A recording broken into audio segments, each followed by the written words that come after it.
ಶ್ರೀನಿವಾಸಪುರ ರೈತರ ಹಿತ ಕಾಪಾಡಬೇಕಾದ ತಹಶೀಲ್ದಾರ್ ವಿರುದ್ಧ ಗಂಭೀರ ಆರೋಪಗಳ ಮಳೆ ಸುರಿದರೂ ಕ್ರಮ ಮಾತ್ರ ಇನ್ನೂ ದೂರದ ಮಾತಾಗಿರುವುದು ಸಾರ್ವಜನಿಕರ ಆಕ್ರೋಶಕ್ಕೆ ಕಾರಣವಾಗಿದೆ. ನೂರಾರು ದೂರುಗಳು, ರೈತರ ಪ್ರತಿಭಟನೆಗಳು, ಸಾರ್ವಜನಿಕರ ಆಕ್ರಂದನ ಇವೆಲ್ಲವೂ ಇದ್ದರೂ ಅಧಿಕಾರಿಯ ವಿರುದ್ಧ ಸ್ಪಷ್ಟ ಕ್ರಮ ಕೈಗೊಳ್ಳದಿರುವುದು ಈಗ ದೊಡ್ಡ ಚರ್ಚೆಯ ವಿಷಯವಾಗಿದೆ. ತಾಲೂಕಿನ ಜನರು ಹೇಳುವಂತೆ ಈ ತಹಶೀಲ್ದಾರ್ ಮೇಲೆ ಭೂ ದಾಖಲೆಗಳಲ್ಲಿ ಅಕ್ರಮ, ರೈತರ ಅರ್ಜಿಗಳನ್ನು ಉದ್ದೇಶಪೂರ್ವಕವಾಗಿ ತಡೆಹಿಡಿಯುವುದು, ಸರ್ಕಾರಿ ಜಮೀನುಗಳ ವ್ಯವಹಾರದಲ್ಲಿ ಅನುಮಾನಾಸ್ಪದ ಪಾತ್ರ ಹಾಗೂ ಸಾಮಾನ್ಯ ಜನರೊಂದಿಗೆ ದುರ್ವರ್ತನೆ ಸೇರಿದಂತೆ ಅನೇಕ ಆರೋಪಗಳು ಕೇಳಿಬಂದಿವೆ.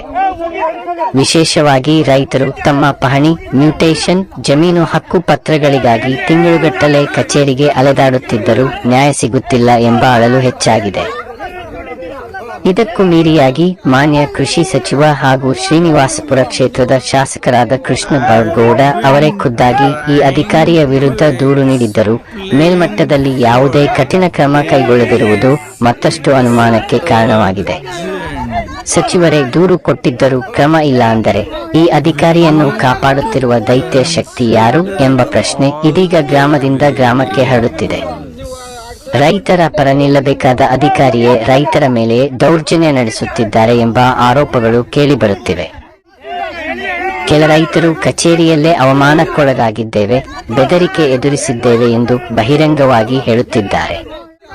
ಹಕ್ಕಿಗಾಗಿ ಹೋರಾಡಿದವರಿಗೆ ಕಾನೂನು ಭಾಷೆಯಲ್ಲಿ ಉತ್ತರ ಕೊಡುವ ಬದಲು ಒತ್ತಡ ಹೇರುವ ಕೆಲಸ ನಡೆಯುತ್ತಿದೆ ಎಂಬ ಗಂಭೀರ ಆರೋಪವು ಕೇಳಿಬಂದಿದೆ. ತಾಲೂಕಿನ ವಿವಿಧ ರೈತ ಸಂಘಟನೆಗಳು ಈಗಾಗಲೇ ಈ ವಿಚಾರವಾಗಿ ಜಿಲ್ಲಾಧಿಕಾರಿ ಕಚೇರಿ ಮುಂದೆ ಪ್ರತಿಭಟನೆಗೆ ಸಜ್ಜಾಗಿವೆ.